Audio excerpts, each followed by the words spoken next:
Hello friends, मैं हूं पंकज यादव। आज का हमारा जो टॉपिक थंबनेल में जैसा आपने देखा, इस टॉपिक को एज अ एडिटोरियल छापा गया है। दृष्टि की वेबसाइट से हम अभी जान रहे हैं और स्टार्टिंग करते हैं कि फ्रांस संबंधों का दृष्टिकरण।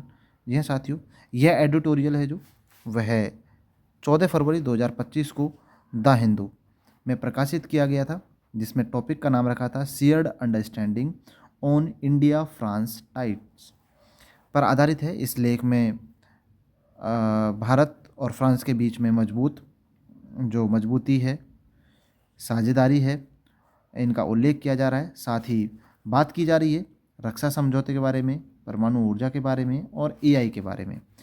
इन प्रमुख समझौतों पर प्रकाश डालता है ये एडिटोरियल, क्योंकि दोनों देश अमेरिका और चीन के साथ संबंधों को भी संतुलित कर रहे हैं और इनको सामरिक स्वायत्तता का अनुकरण कर रहे हैं। इस एडिटोरियल को प्रीलिम्स के हिसाब से इन्होंने बताया है कि आप तैयार कर सकते हैं मुख्य परीक्षा के लिए, जो क्वेश्चन बन सकता है मुख्य मुख्य एग्ज़ाम के लिए। तो ये टॉपिक दिया गया है। बाकी अभी हम नज़र मारते हैं कि किस तरह से इस एडिटोरियल को डिस्क्राइब किया गया है। भारत और फ्रांस के बीच बढ़ती साझेदारी, जो उनके लगातार उच्च स्तरीय समन्वय द्वारा चिन्हित अनिश्चित वैश्विक परिदृश्य में स्वायत्त राह की तलाश करने पर दो शक्तियों के बीच, है ना, दो शक्तियों के बारे में बात की गई है, यानी कि भारत और फ्रांस की बात की जा रही है। फ्रांस और मार्शले ने अभी हाल ही में एक बैठक हुई। दोनों देशों ने रक्षा के बारे में, परमाणु ऊर्जा के बारे में और तकनीकी सहयोग, यानी कि विशेष रूप से एआई यानी कि आर्टिफिशियल जो इंटेलिजेंस है, उनके जो समझौते हैं उन्हें आगे बढ़ाया। जैसे जैसे अभी बदलती हुई भू आर्थिक नीतियाँ हैं, उन्हीं के तहत जो अंतर्राष्ट्रीय गतिशीलता हैं उन्हें नया आयाम मिल रहा है। ये जो मीटिंग्स हैं ये नया आयाम दे रही हैं और भारत और फ्रांस दोनों ही देश सामरिक रूप से स्वयं को स्वतंत्र शक्तियों के रूप में स्थापित कर रहे हैं।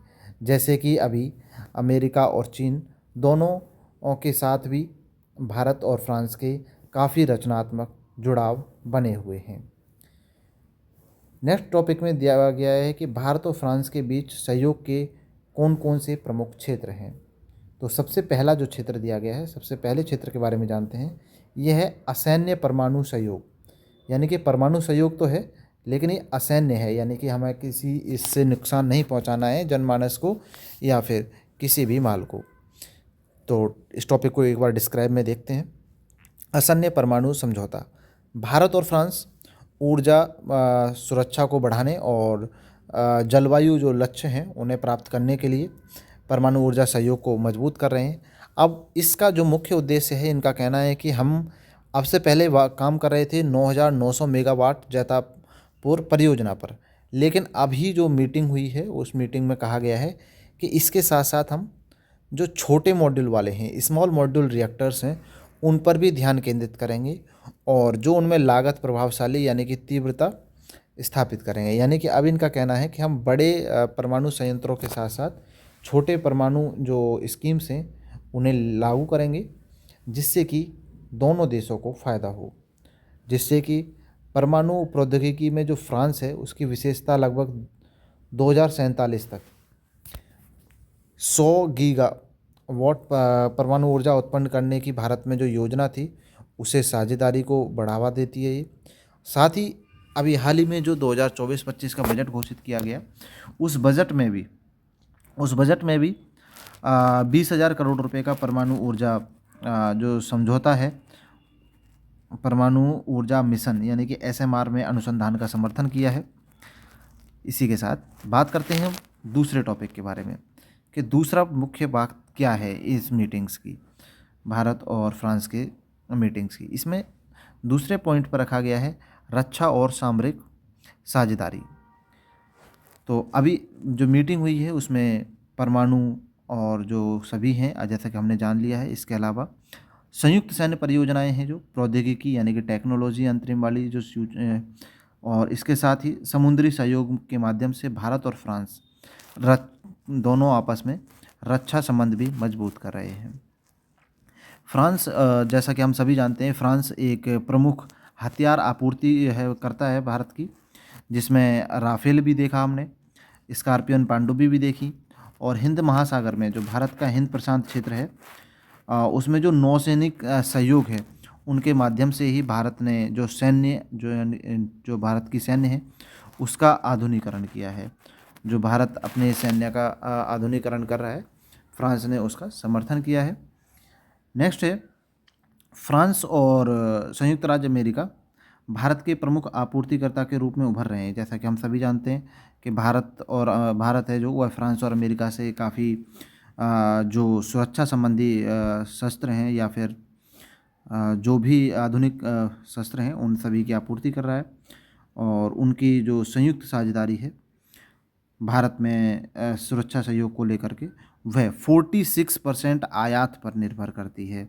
इसके अलावा अगर बात करें दिसंबर 2024 की, तो पेरिस में एक फिएंड एक्स नाम से शुभारंभ किया गया था एक स्टार्टअप का, जिसका नाम था फ्रांस भारत रक्षा स्टार्टअप। इसका शुभारंभ किया गया था, दोनों देशों ने समर्थन भी किया था अपना अपना। तो ये हमारे 2 टॉपिक कंप्लीट हो गई। बात आती है अब तीसरे टॉपिक की। ये तीसरा टॉपिक है। तीसरे टॉपिक में बोला गया है अंतरिक्ष और एरोस्पेस सहयोग। अंतरिक्ष और एरोस्पेस सहयोग, ठीक है।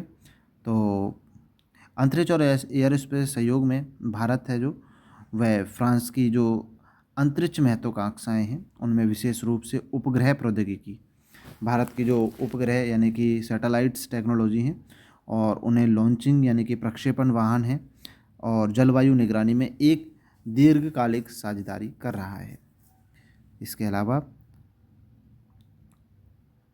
सहयोग में तृष्णा यानी कि उच्च रिजोल्यूशन प्राकृतिक संसाधन आकलन के लिए थर्मल इंफ्रारेड इमेजेस सैटेलाइट जैसे संयुक्त उपग्रह मिशन और अंतरिक्ष सुरक्षा पर संयुक्त अनुसंधान शामिल है।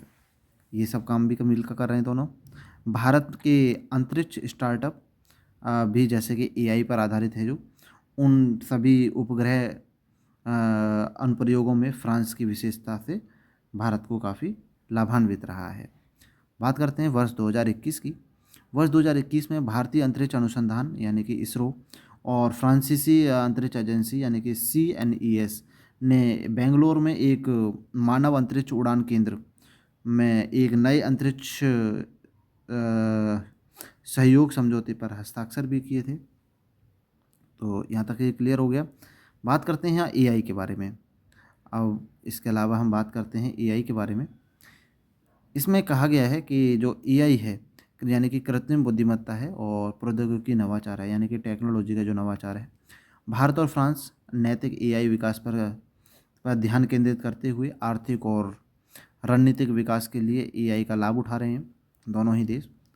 हाल ही में भारतीय प्रधानमंत्री और फ्रांस के राष्ट्रपति ने आर्टिफिशियल इंटेलिजेंस पर भारत और फ्रांस का जो एक रोड मैप का अनावरण किया था, जो सुरक्षित, खुले और संरक्षित और भरोसेमंद, ये इसके 4 लाइंस थी, AI विकसित करने के लिए उनका साझा दृष्टिकोण को दर्शाया था दोनों देशों के राष्ट्रपति और प्रधानमंत्री द्वारा। और उन्होंने फ्रांसीसी स्टार्टअप इनक्यूबेटर स्टेशन F में भारतीय स्टार्टअप की भागीदारी का स्वागत किया।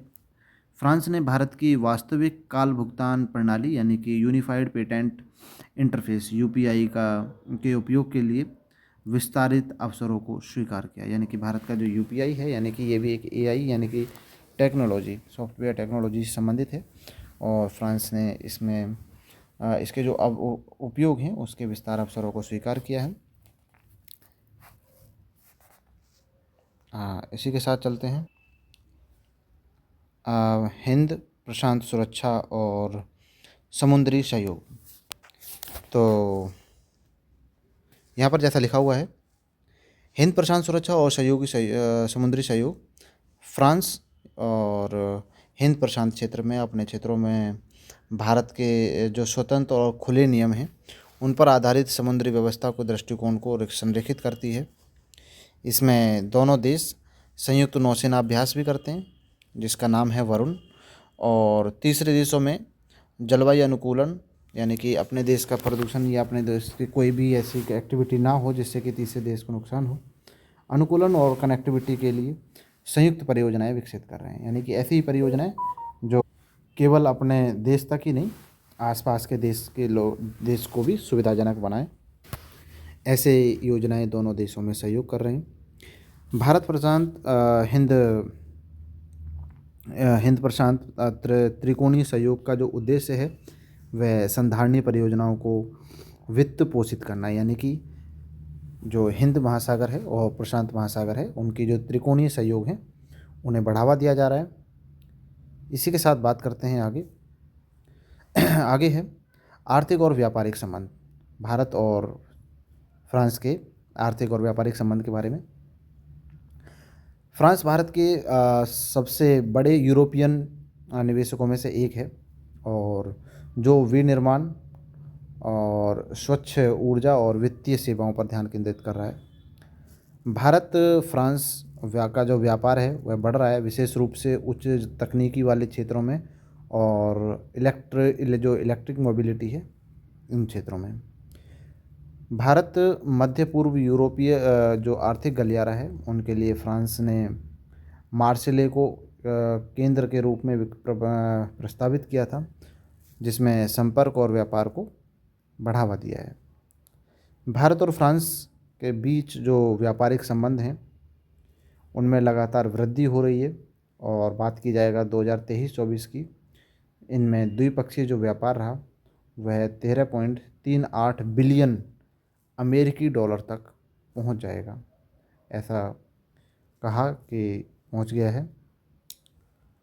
वहीं आगे चलते हैं, नवीनीकरण ऊर्जा यानी कि ऊर्जा को रिन्यूएबल एनर्जी और हरित प्रौद्योगिकी की।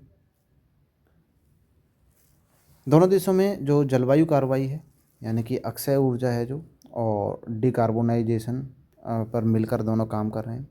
भारत और फ्रांस की जो सौर और हाइड्रोजन अर्थव्यवस्था का समर्थन करता है भारत फ्रांस की, विशेष रूप से अंतर्राष्ट्रीय सौर गठबंधन का जो फ्रांस है वो बहुत अच्छा तहत समर्थन करता है। ऊर्जा भंडारण समाधान और ग्रिड आधुनिकीकरण पर संयुक्त अनुसंधान कुशल नवीनीकरण एकीकरण दृष्टि सुनिश्चित करता है। और फ्रांस की जो तकनीकी विशेषज्ञता हैं भारत के राष्ट्रीय हरित हाइड्रोजन मिशन में भी सहायता प्रदान करती हैं। वहीं बात की जाए अगर शिक्षा और संस्कृति समन्वय के बारे में, तो फ्रांस भारतीय छात्रों के लिए एक विशेष यूरोपीय गंतव्य है, जहां पर लगभग 2023 और 24 में 7,344 भारतीय छात्रों ने दाखिला लिया है। युवा पेशेवर योजना यानी कि भारत और फ्रांस प्रवासन और गतिशील साझेदारी समझौते का उद्देश्य गतिशीलता को बढ़ाना, जबकि संयुक्त सांस्कृतिक कार्यक्रम लोगों के बीच संबंधों को मजबूत करते हैं। इसी के साथ इस एडिटोरियल में इतना ही। हमने इस अंतर्राष्ट्रीय संबंध में भारत और फ्रांस के संबंधों का दृष्टिकरण के विषय में जाना। यह आर्टिकल जैसा कि आपको बताया गया द हिंदू में छपा था, प्रकाशित हुआ था 14 फरवरी 2025 को। मिलते हैं ऐसे ही इम्पोर्टेंट टॉपिक एडिटोरियल के साथ नेक्स्ट वीडियो में। तब तक आप हमारे यूट्यूब चैनल टोलचा अकेडमी को सब्सक्राइब कर लीजिए। नमस्कार साथियों, मैं हूं पंकज यादव।